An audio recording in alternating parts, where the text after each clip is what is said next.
कहानी की शुरुआत होती है जंगल को दिखाते हुए, जहाँ कुछ लोग पेड़ों को काट रहे होते हैं या इस वक्त जंगल के साउथ हिस्से को साफ कर रहे हैं। दिन भर सब कुछ नॉर्मल रहता है, लेकिन शाम ढलते ही इनका एक साथी अचानक से ही गायब हो जाता है। सुपरवाइज़र इनके हेड से राब्ता करने की कोशिश करता है, लेकिन आगे से कोई जवाब नहीं आता। इसीलिए वो अकेला ही जंगल में चला जाता है, जो कि उसकी सबसे बड़ी गलत, क्योंकि कुछ देर बाद यहाँ पर एक खतरनाक क्रिएचर आता है और उस पर अटैक करके उसे यही मौत की नींद सुला देता है। इसके बाद सीन शिफ्ट होता है इस जंगल से कुछ दूर एक जगह पर, जहाँ हमें इस टाउन के शेरिफ पॉल को दिखाया जाता है, जो ही कहानी का मेन कैरेक्टर है। वो इस वक्त एक पार्क में अकेला बैठा था। देखने पर काफ़ी मायूस और उदास लगता है।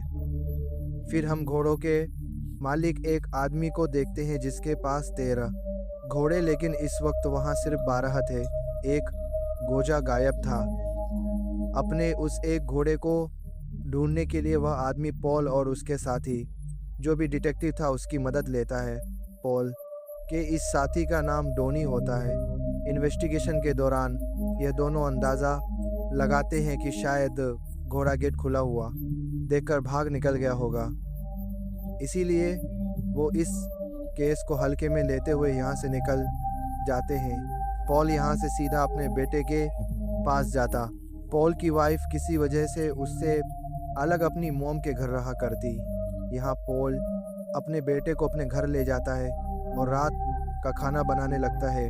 इसी बीच उसका बेटा पॉल से बड़ी मासूमियत से पूछता है कि पापा, मम्मी आपके साथ कब रहेंगी? इस पर पॉल बड़ी उदासी से कहता है कि अभी हम दोनों को ही वक्त लगेगा, अभी दोनों बातचीत कर ही रहे होते हैं कि इतने में पॉल को घर में किसी के होने की आहट महसूस होती है।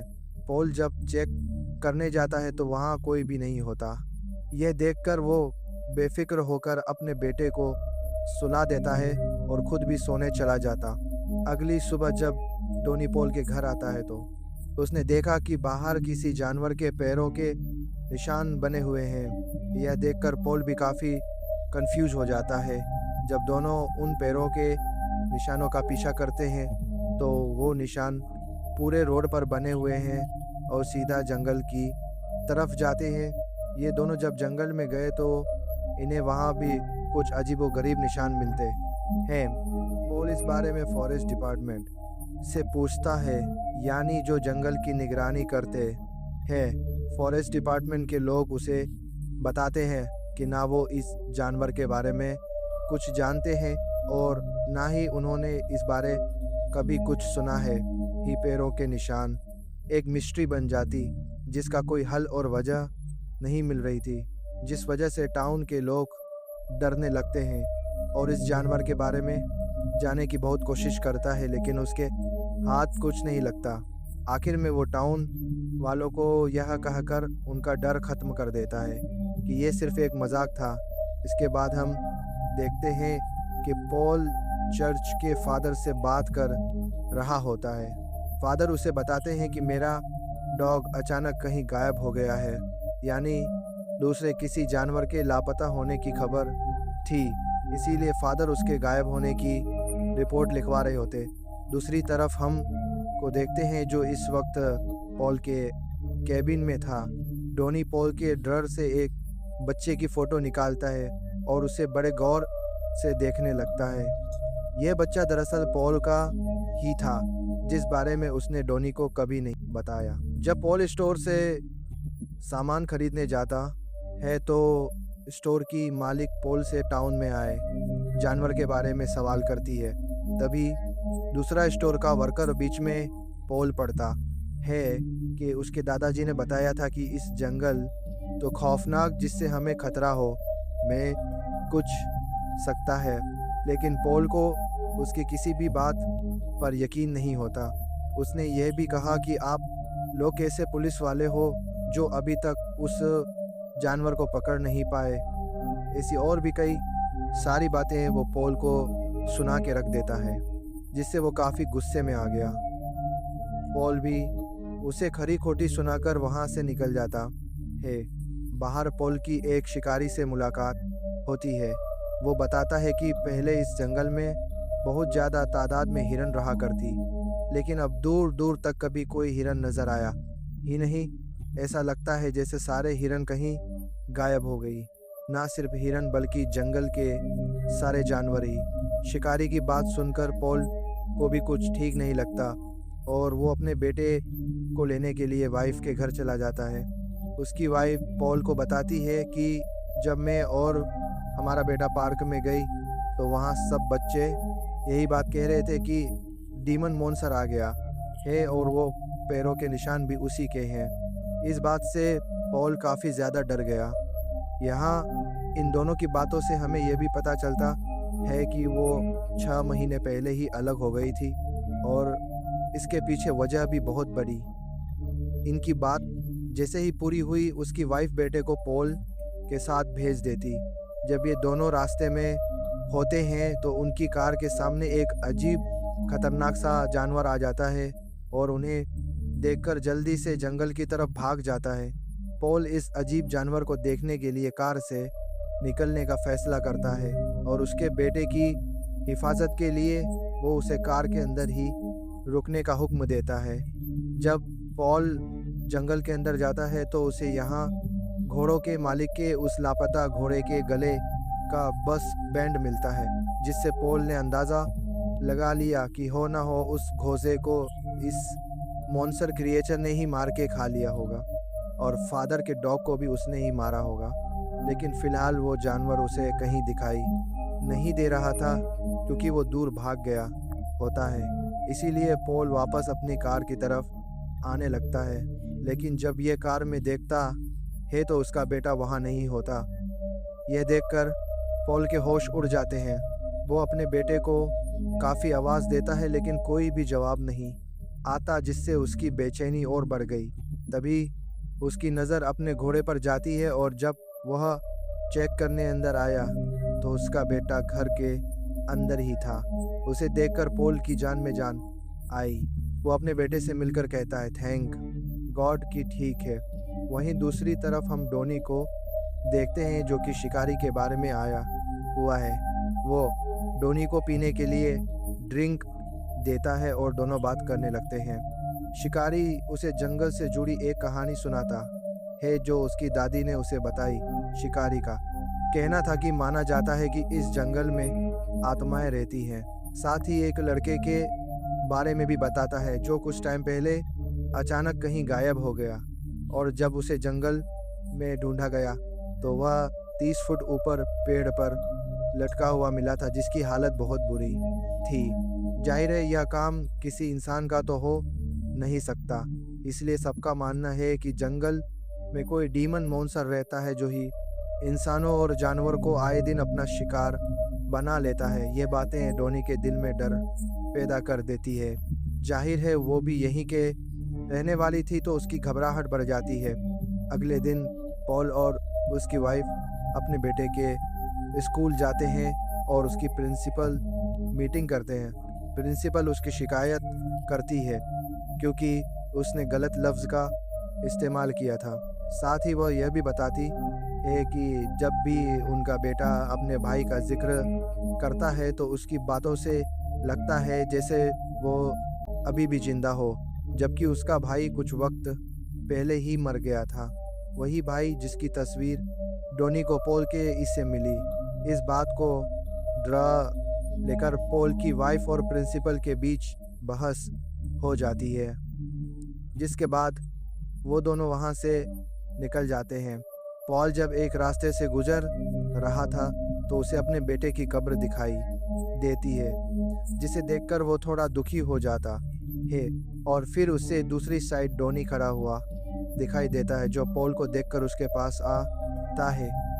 कुछ ही मिनट्स बाद उन्हें अजीब सी आवाज़ सुनाई देती है और जैसे ही यह दोनों आसमान की तरफ देखते हैं तो उन्हें लाखों परिंदे उड़ते हुए दिखाई देते हैं।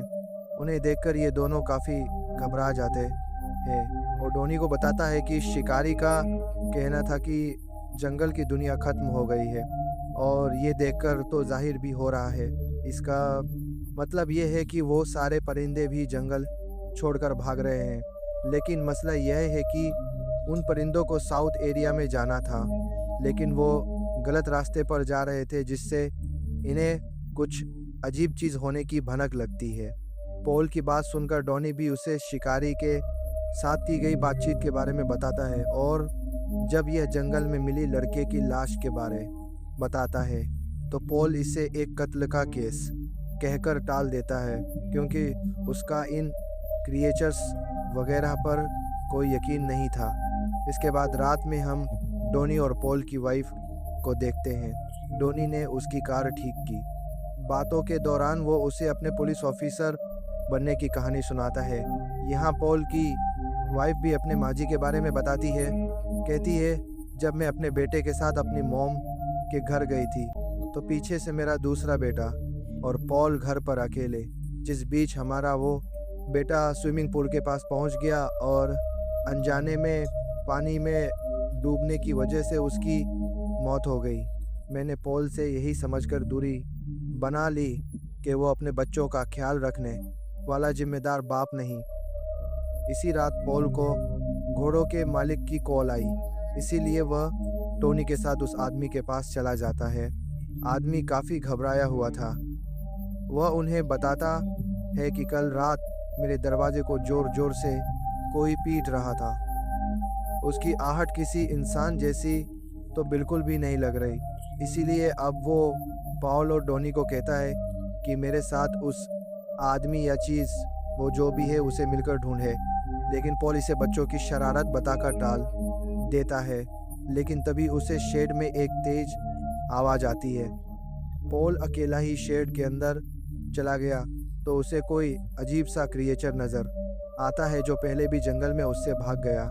इसी तरह आज भी ये पॉल से बचकर भाग निकलता।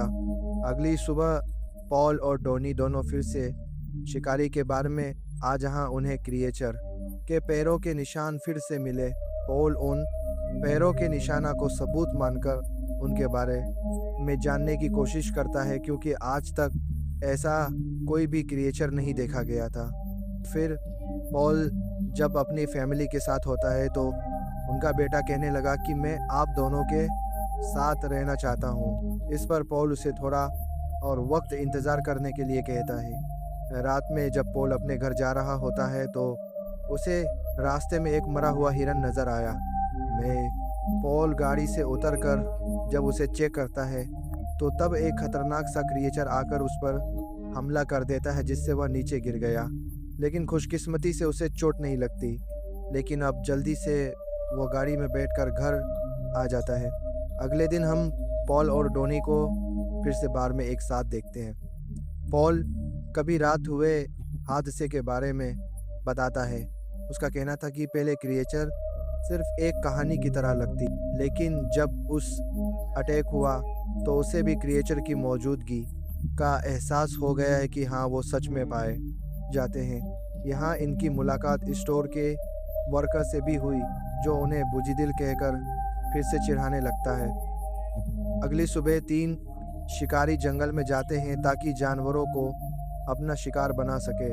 ये तीनों ही इस बात से अनजान थे कि क्रिएचर उन पर नज़र रखे हुए हैं और मौका मिलते ही वो तीनों पर एक एक करके बुरी तरह हमला करता है।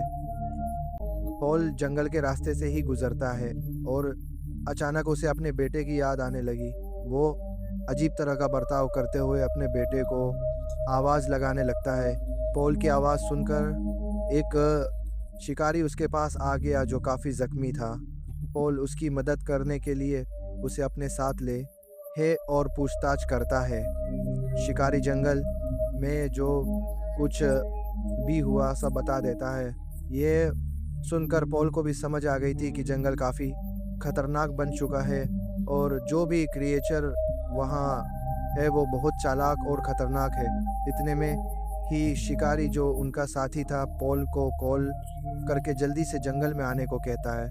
पॉल जब जंगल में गया तो देखता है कि पेड़ पर उन 2 बाकी शिकारियों की लाशें लटकी हुई थी, जिन्हें बहुत ही बेरहमी से मारा गया था।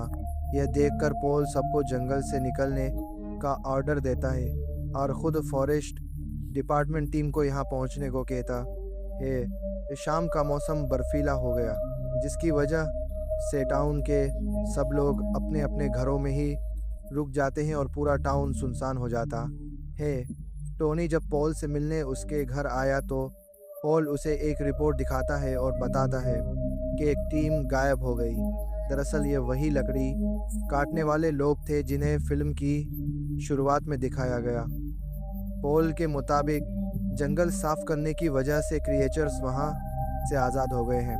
उसके बाद स्टोर वाला लड़का पॉल के घर आकर उसे एक वीडियो दिखाता है जिसमें एक क्रिएचर भागता हुआ और अचानक गायब होता हुआ साफ साफ नज़र आ रहा था। सबके चले जाने के बाद पॉल को अपने बेटे की चीखने की आवाज़ सुनाई देती है, क्योंकि क्रिएचर उनके घर आ गया था, जो बहुत ही डरावना था। पॉल जल्दी से बेटे को लेकर बाथरूम में लॉक हो जाता है और डोनी को मदद के लिए बुलाता है। जल्दी ही वो भी यहाँ पहुँच गया। डोनी क्रिएचर को पकड़ने की बहुत कोशिश करता है, लेकिन कोई फ़ायदा नहीं होता। अब क्योंकि टाउन के लोगों की जानों को भी खतरा था, इसीलिए पॉल और डोनी टाउन के सभी लोगों को महफूज रखने के लिए उन्हें चर्च में ले जाते। लेकिन बहुत सारे क्रिएचर्स चर्च के बाहर भी आ चुके थे और बुरी तरह दहाने लगते हैं। पॉल सबको बेसमेंट में भेज देता है और खुद डोनी के साथ मिलकर क्रिएचर्स का सामना करने जाता है। इस बीच एक क्रिएचर डोनी को जख्मी कर देता है, लेकिन उसने भी क्रिएचर के कंधे पर गोली मारकर उसे जख्मी कर दिया था। लेकिन इससे पहले वो क्रिएचर डोनी की जान लेता, तभी यहाँ पॉल आकर उसे शूट करके मार देता है। कुछ देर बाद सब लोग बेसमेंट से बाहर निकल आते हैं। वो बहुत खुश थे क्योंकि उन्हें लग रहा था कि खतरा टल चुका है। लेकिन तभी डोनी और पॉल बड़ी खतरे और चौंका देने वाली चीज़ नोटिस करते हैं कि क्रिएचर के जख्म अपने आप ही ठीक हो रहे हैं, जिससे जाहिर है वो दोबारा ठीक होकर एक बार फिर जिंदा हो जाएगा। जिससे इतनी तो समझ लग गई कि यह कोई आम क्रिएचर नहीं बल्कि कोई डीमन क्रिएचर ही है, जिसके अंदर कोई भयानक शैतानी आत्मा है। और इस जैसी ना जाने कितने क्रिएचर से खौफ ना सिर्फ इधर था बल्कि बाहर भी आ चुका था, क्योंकि वो सारे खौफनाक क्रिएचर्स चर्च को चारों तरफ से घेर लेते हैं, जिससे अब इन लोगों की तबाही साफ नज़र आ रही है, क्योंकि वह पूरी दुनिया को तहस नहस करके रख देंगे। इंसानों और जानवरों किसी को भी नहीं छोड़ेंगे। और इसी भयानक एंडिंग के साथ ही इस फिल्म की कहानी यहीं पर ख़त्म हो जाती।